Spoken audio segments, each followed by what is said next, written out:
Peace, family. Y'all know who it is. It's Dr. Bakari K. Lumumba of LumumbaSpeaks.com. Back once again in conjunction with Bequaline Network, the Pan African social media extraordinaire, and the home of African centered news and information. And we got a rather curious and interesting show for you all today. It's not going to be too intense intellectually. We're actually going to have some fun. This show is meant to be a bit evocative, right? To elicit strong emotion, thoughts, and feelings.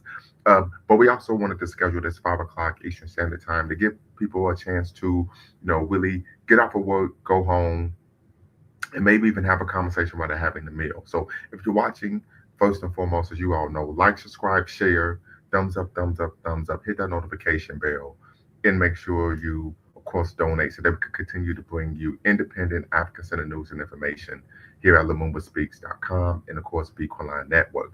So the name of this actual um,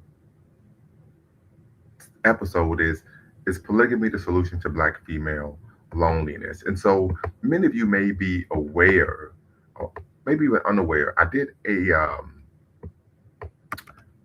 a interview with Ikamini Uwan a while back, about a year ago, and she actually wrote an article, if I remember correctly, titled "Righteous Indignation," where she talked about, of course, being single. Let me see. Dr. Tia Son Johnson originally did a show with her. And well, he did a show on her. And what I ended up doing was reaching out to her and actually interviewing her regarding her um, article. Well, the art it was a book chapter, and she took an article from it as well. Um, and so one of the things she talked about, of course, in the article was issues regarding her inability to be in a relationship. She stated that she had never been in a relationship. Um, and so one of the things that she cited, and let me bring this up very quickly, family, so you all remember who I'm talking about. Um, and I think that the issues that she brought up were emblematic of issues that we find a lot of course, modern black women. So this was the sister, right? Nice looking sister, great picture. Um, And so I think some of the issues she brought up were emblematic of a number of issues that sisters have in terms of why they tend to be going into their 30s, even 40s, and sometimes 50s, and they've never been married. In this situation, she said she had never even been in a relationship. In the article, she talked about oftentimes she would be dating a guy, and then, of course, the guy kind of would ghost her, and she never knew why. I questioned, she's why that was the case. She said she wasn't a mind reader. I said, well, you could just ask. Um, but she also talked about something that was very curious and really drew the ire of Dr. T. Hassan Johnson, even myself. Was she talked about mass incarceration being an issue for one of the reasons why she's single. And so Dr. T. Hassan Johnson, of course, stated, and this is coming from a black nationalist perspective, well, we get locked up, but you can't date. So, a level of solipsism there. The concern is in the fact that brothers are being ensnared by, of course, the carceral state. What right? The issue is that the fact that you can't get a date, and so many people saw that as problematic, very solipsistic, and even a lack of care or concern for the issues that black men face on a diurnal basis, materially, politically, and of course socially. I took that position as well, and so the question is polygamy the solution to black female loneliness? We know that there have been a number of black women who have publicly came out and had marriage ceremonies where they married themselves. Some people argue that's rather uh, weird, right, or strange, but it's happened. We've had situations where some have even argued that marriage just isn't on the table. I saw a clip today when I got up early in the morning, went to the gym and worked out, where on the Breakfast Club there was a woman I had never heard of her before, but she was talking about how marriage is for poor women. So a lot of nonsensical concepts and ideas are being promoted that I think really influence women not to seek or desire marriage until they realize it's too late. But tap in. The link is in the description. I will put the link in the chat. Definitely want to hear from you all about this. And then we all know Neo, the R&B singer, who has been very successful in his career. He's stated, if I remember correctly, he's in a polyamorous, I think that's the term, relationship with a assortment of women. And I think his ex stated that it was disgusting, but we know this is the kind of the norm if you're doing something particularly um, in today's society that a woman doesn't like, they try to pathologize you and, of course, your behavior when it just simply means they don't like it, even if they just simply don't like it. So something to consider there, but definitely want to hear from you all regarding, is polygamy the solution to black female loneliness, right? So we know, and we've talked about this on the show a number of times, and oftentimes one of the big major issues is, sisters, or we could just say Western women in general, aren't um, raised or reared to be wives, right? And so they don't have the characteristics or behavioral traits that are desirable in a man of value who will be looking for a wife, right? So those are some things to consider, but just really want to have maybe a lighthearted but evocative conversation today regarding this polygamy, the solution to black female loneliness. So tap in, family. The link is in the description. The link is in the chat. We'd love to hear from you all. You're watching, of course, LaMumbaspeaks.com, a black empowerment initiative where we believe we could gain a competitive advantage by always betting on black, in conjunction, once again, in conjunction with Beacon Network, the Pan African social media extraordinaire, in the home of African centered news and information. So tap in, be part of the conversation, family. Definitely want to hear from you all regarding this issue. Is polygamy? Is polygamy? Is polygamy? Three times by Dr. Umar Johnson. Uh, the solution for Black female loneliness, right? We know that there have been a number of individuals, particularly from a feminist perspective, that have argued that Black women should live really in communes, right? Um, which just, of course, women and then, of course, children, uh, right? So why would one be opposed to maybe having a man there? We know some of that will be rooted, of course, in misandry. We know oftentimes feminists will, or actually misandrists cosplaying as feminists. But just definitely just want to hear your thoughts regarding, this concept and idea of, is polygamy the solution to Black female loneliness? We know that unfortunately, I think it's 1 in 4, and some are even arguing at some point it'd be 1 in 5 Black women would marry in their lifetime. So want to hear from you all, your thoughts. Haiti Hill, Wilshoni, and Garvey, I appreciate you, brother. South Passe. With those old pound brothers, they don't play. Um, so just want to, get some thoughts regarding, of course, is polygamy the solution to Black female loneliness? We do know that historically, traditional African societies were polygamous in nature. Men had multiple wives. We do know that that wasn't a situation so simply they could have as many women as they wanted, but it was a situation in which they could only, there was a responsibility to care for those women on equal footing. So if you buy one woman a dress and heels, you have to buy all of your wives a dress and heels. So definitely want to hear from you all regarding this concept and idea. Um, Evocative, of course, a little bit lighthearted. We're working on the big show coming up for you all soon. But just a question, right? Is polygamy the solution or a solution to Black female loneliness? This really endemic of course, Black women struggling to find marriage. One of the things that the sister mentioned um, in when I interviewed her, and I repost the show on my community page so you all can watch it. She mentioned that she was struggling to find Black men of equal footing. She talked about Black men not making as much money as Black women, and I said, well, actually, that isn't true. The Bureau of Labor Statistics would disabuse one of that belief system. We actually find that Black men do make more money than Black women per capita on average than Black women. The median income of Black men is superior or higher than that of Black women. So I said, that is, of course, the feminist talking point, a Black feminist talking point that really is reinforcing the concept and idea that Black men are socially inept, what many would call um, socially inept and what many would call, of course, failed patriarchs. So, have to make sure that we push back against those concepts and ideas, even though, and I think that's a form of what Dr. Tia Son Johnson calls refined misandry, where it seems objective, it's being articulated by individuals who have, of course, graduate degrees, who are professionals, who are credentialed, but the reality is, of course, it is a form of misandry. Yes, sir, Mr. Sandman from the 215, the Illidale's in the building. How can I help you? Hey, how you doing? Happy Pan African Monday, I believe it is. It's Tuesday. Oh, is it Tuesday? Dang. Yeah. Wow. Yep. Um, yeah, I mean, I like the idea.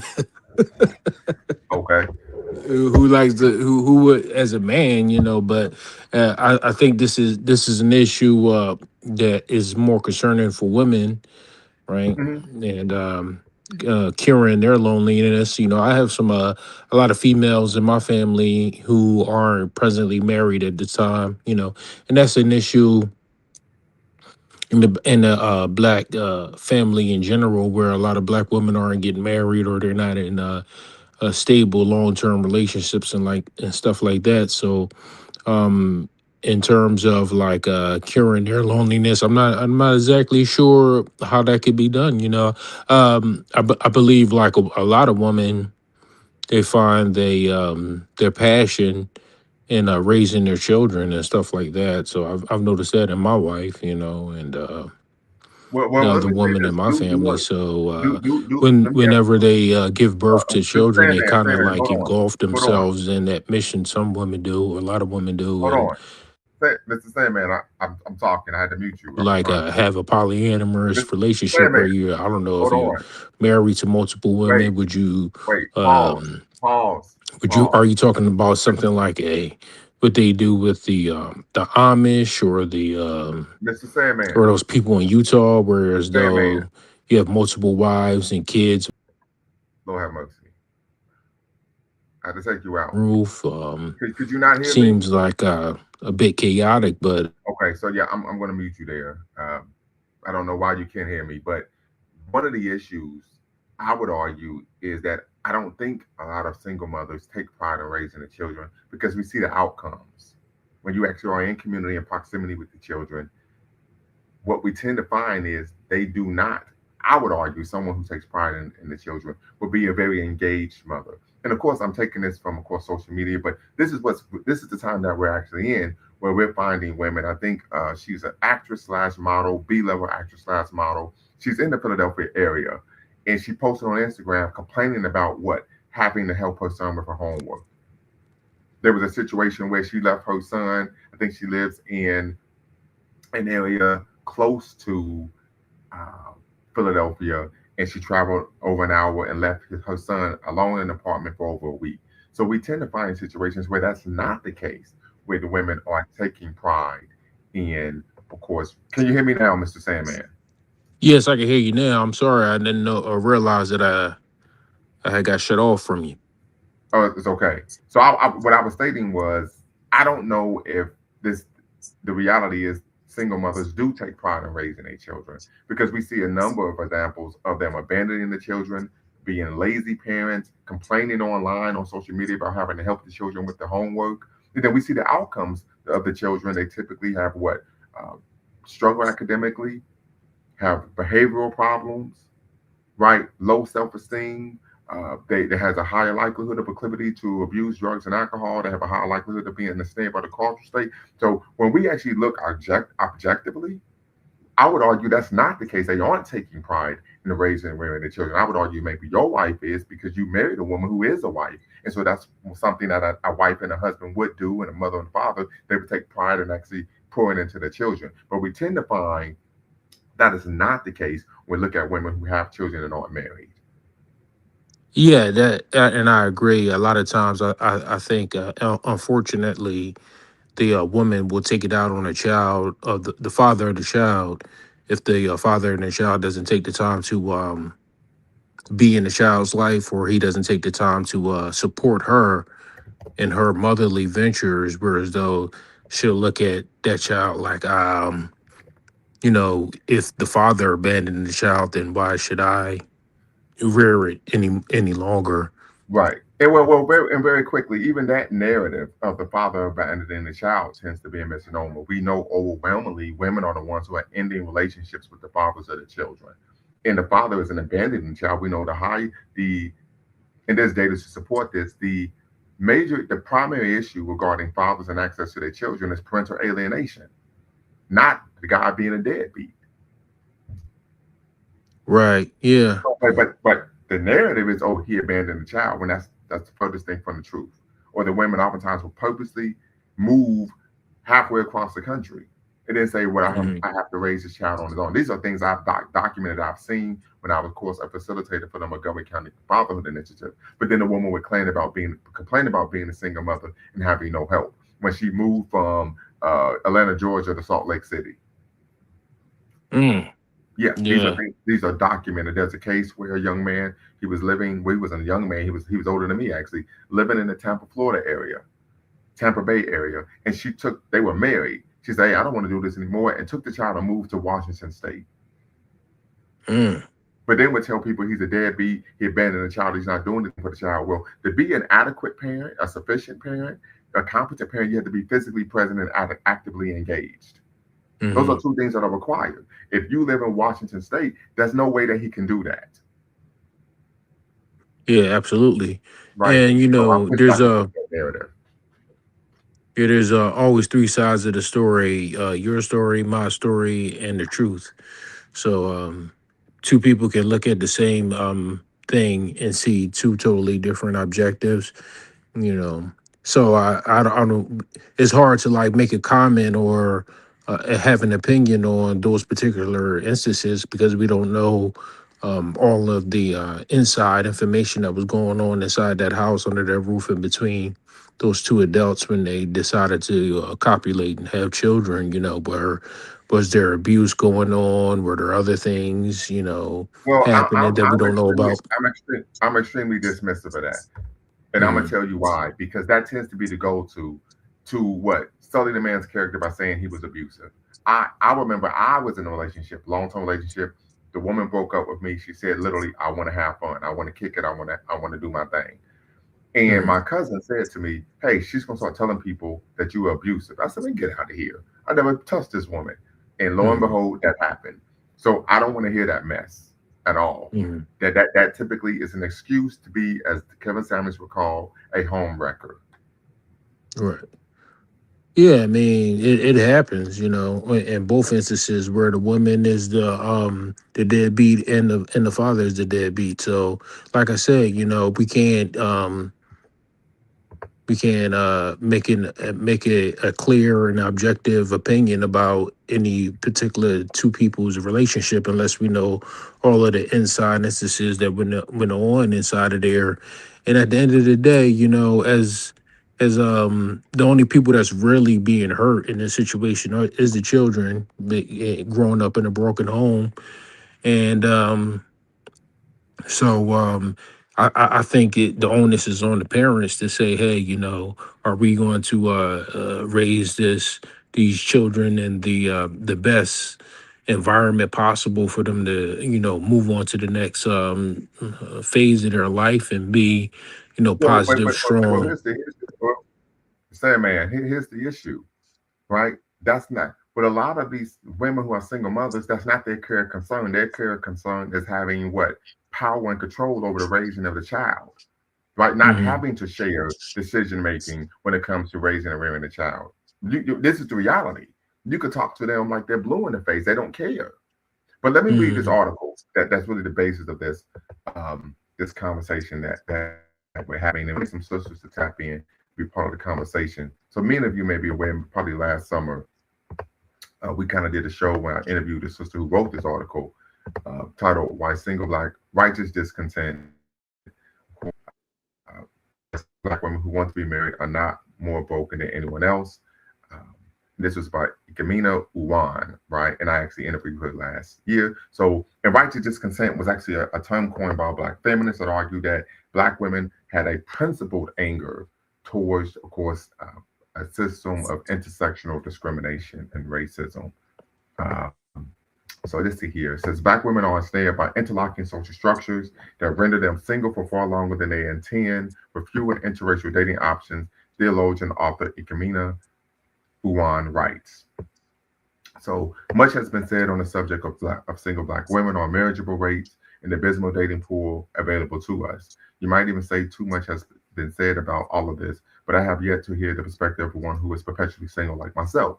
There is no shortage of people within and outside our community telling us that our standards are too high and how we need to be high value women or settle for whoever shows us a modicum of attention, as if there weren't enough. It seems like mainstream media can't get enough of this subject either. In the early 2000s, there was a flood of exposés on all major U.S. news outlets about the single black female, which often focused on the question, why can't successful black women find a man?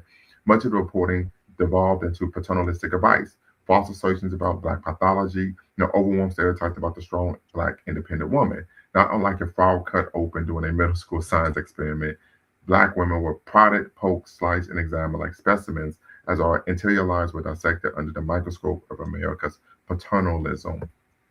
So, a couple of things very quickly that I think is important to immediately address, right? Is, and of course, we went over this before, um, but we're going to really get into, and some people even mentioned this when I interviewed her, is it comes down to, in my opinion, not being raised to be a wife, right? And so we're going to get into that.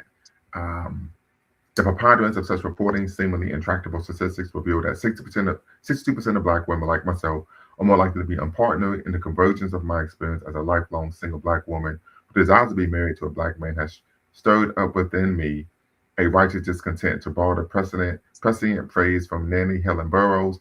Shout out to Nanny Helen Burroughs. She's actually going to be the next ancestor that we highlight in our Pan African Leadership Series. I think it's part 21. I posit that Black women who desire to be married yet find themselves single are not more broken than anyone else on the dating market. And I categorically reject the idea that our single status is due to some pathological phenomenon within the Black community. Some researchers, journalists, and pundits have suggested. Rather, Black women are ensnared by interlocking social structures that render them single for far longer than they intend, with fewer interracial dating options. So the argument she's making is that it's society's problem, not something that's personal or cultural. Let's see here. She says, I share my story of singleness. Let's see. I share my story of singleness merely as a vignette of what it's like to be a Black woman ensnared by social, structural mechanisms of mass incarceration, colorism, and desirability mapped onto me and other Black women whose dating experiences track with Black heteronormative dating patterns. This is my story. This is my song. I am 30-something single Black woman, and I've never been in a dating relationship. I've never had a boyfriend. I've never brought anyone home to meet my family. I've never even been pursued or sought after. In my early 20s, people thought my singleness was endearing. In my late 20s, endearment gave way to bewilderment and morphed into mystification. And in my mid 30s, mystification produced shame. In my late 30s, shame has transformed into anger. Honestly, I'm not sure how it happened. My perpetual state of singleness is an enigma. It is not for lack of trying. I'm certainly not a hermit. I travel, work out, take in festivals, enjoy concerts, and attend academic lectures to satisfy intellectual curiosity. I participated in the early iteration of online dating, back when general consensus was that online dating was weird. I was on eHarmony, Match.com, BlackPeopleMeet.com, and Black Planet. When dating apps became the norm, I moved with the times and downloaded a few of those apps on my phone. Where they remain, as I write this, because I'm still single. Now is a good time as any to say that dating apps are a special kind of hell of their own. Now, would not wish them on my worst enemy. So, a couple of things very quickly here. She talks about going to festivals, going to concerts, attending academic lectures, but none of that has anything to do with finding a man, right? Mhm. So, something to consider there, right? When we talk about this, what Black female loneliness.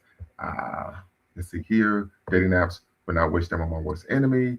Despite online dating apps are my friends, well-intentioned matchmaking attempts, these efforts have only ever resulted in situationships. We all know what a situationship is. Surely you know what situationships are, and if you don't, perhaps you unwittingly experience one. Situationships are those false relationships that revolve in the axis of gray, refusing to be black or white, constrained by unspoken mutual attraction, and enmeshed with all the anxiety and heartbreak that comes with a relationship. Right, a situationship is basically friends with benefits. Yet, after enjoying situationships in the typical 4 to 6 month installments, in some cases even a year, heartbreak and sorrow, even without the girlfriend title, were the only evidence that something had transpired each time. When I read Diane M. Stewart's Black Women, Black Love, America's War on African American Marriage, I felt seen in her descriptions of the systemic forces working against us. Stewart lays out the issue masterfully when she says most heterosexual Black women in America today, whether parenting offspring or not, are single by circumstance, not by choice. I, of course, vehemently disagree. The trouble is not with Black women failing to value marriage. It's the shrinking demographic of those whom Black women want to marry. In some cases, Black women lack dating prospects within their socioeconomic group. In other cases, they don't have any dating prospects at all. So that's where I disagree. The argument Diane M. Stewart makes in her book, which I've read, is that there's been a war on, of course, African American marriage. Throughout American history, she cites, of course, the Holocaust of enslavement, But she also talks about mass incarceration. And that's where I kind of went in when I had my interview with Sister Uwan. I said, well, why would you want to date a criminal in the first place? And of course, she was quiet. She couldn't provide a retort. Said it's nonsensical. But if you make an argument that black men are suffering mass incarceration due to what? Anti-black racism, interlocking systems of oppression, you should be looking at addressing that issue rather than complaining about not getting a date. So there's a form of extreme solipsism there. She characterizes black women's lack of opportunities for love and marriage with black men as the nation's most hidden, that's neglected civil rights issue to date. It's not a civil rights issue, it's nonsense. Stewart provides the historical receipts that reveal black love as a consensus site in the nation that tells that the way that the war on African American marriage was waged in the past and present. Undoubtedly, there are structural realities that have contributed to my singleness, like mass incarceration. There are approximately 100 unimprisoned black women to 91 unimprisoned black men. Right in 2015, Ta-Nehisi Coates shared a litany of harrowing statistics in the Atlantic, the black family, and the age of mass incarceration.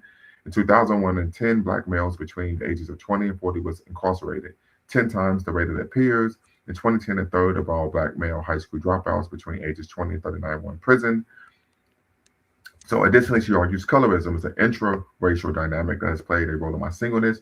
Researchers have found that dark-skinned black women like me are less likely to be married than light-skinned counterparts. Dark-skinned black women are disproportionately impacted by the depletion of the black male marriage pool. This point is underscored by Derek Hamilton, author H. Goldsmith, and William Daugherty Jr.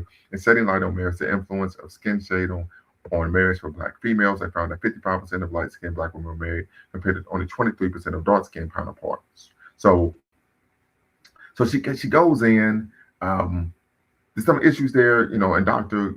T. Hassan Johnson, we talked about this as well, that one of the issues, let me I got some comments here. Interesting topic. It's possible, but U.S. independent women usually aren't open to polygamy. It might only work if you relocate to an African country and marry within one of the cultures there. Understood? Let's see here. Someone other than other baddie. I remember an African woman on Dinah show say that polygamy is what started tribalism. She had an excellent point and it made sense to me. But if you could tap in and be part of the convo, I would love for you to, of course, we could get into, of course, the details regarding how she argues that started tribalism, of course. So definitely would appreciate that. Let's see here. Yeah, right. So these are some things to consider. But when I interviewed Sister Iwan, what was startling to me, and she even mentions this in her book chapter. So there's a book chapter based on the article. She talked about not knowing why guys didn't want to be in a relationship with her. And she talked about not being able to be a mind reader. So you could simply ask the question, right? As Dr. T. Hassan Johnson would say, this is complete bullshit. I said, you just ask the question. That was an issue for me there. And I noticed that she was extremely socially awkward, right? Okay, she takes a nice picture, but she just was extremely socially awkward. My wife was like, man, I saw you was interviewing a crazy lady. So not to throw shade at her, but typically if you're talking about man of value, they're going to want to be with someone who doesn't publicly embarrass them. And I'm not saying that she's someone who behaves in a manner that's unbecoming, but the social awkwardness was a major issue. She also talked about the fact that she didn't care about being single and that my life is good and so on and so forth. So that dismissiveness of seeking to have a partner would play a role, and why some men of value would say, well, I'm not interested, right? So I think there's some issues here. I definitely want to hear from you all. The link is in the description. The link is in the chat. You all could tap in and be part of the conversation.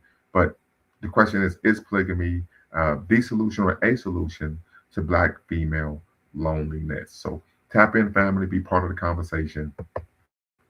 Love to hear from you all. Of course, you're watching LaMumbaspeaks.com, a Black Empowerment Initiative where we believe we could gain a competitive advantage by always betting on Black, in conjunction, of course, with Beacon Network, the Pan-African social media extraordinaire, in the home of course, African-centered news and information. Make sure you like, subscribe, share, and donate. Hit that notification bell so we can continue to bring you African-centered, of course, content on our platform. So once again, tap in. Toyo, I would love to hear from you. Summer None Other Baddie would love to hear from you. Tap in. I think you're in Florida. Shout out to of course, the Sunshine State. Would love to hear from you all regarding this topic. And we'd like to hear from you all regarding this issue, of course, of Black female loneliness. Right, of course, the sister cited the book, the author who wrote that book about the war on African American marriage, saying the issue is structural, um, not saying that it's an issue because women simply don't value, of course, marriage the way they used to. I actually disagree. We tend to find more women want to be with men who are criminals, right? This is what Dr. T. S. Johnson calls the husband-son crisis, rather than men who aren't, right? I, of course, can speak to meeting women who say, no, I don't want to be with this guy. He's a doctor, he's a PhD, he's extremely intelligent, articulate. And part of that is because what they understand that there's going to be some behavioral expectations. There's going to be some standards. There's going to be accountability, and of course, having the ability to, of course, challenge one intellectually tends to be an issue as well. Then there are some women who simply don't value marriage. That's not something that they prioritize, right?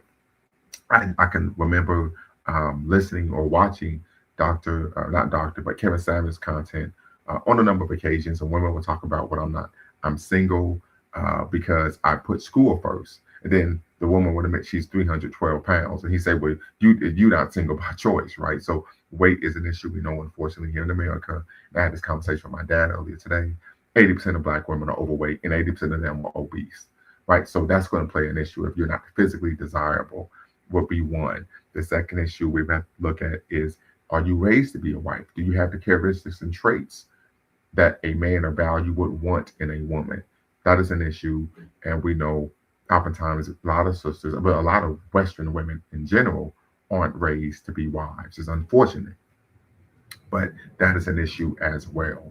So definitely wanted you all to tap in, be part of the conversation. Once again, this is kind of meant to be a bit lighthearted, evocative, right, to conversation. But this one, we definitely want to hear what you all have to say regarding this issue.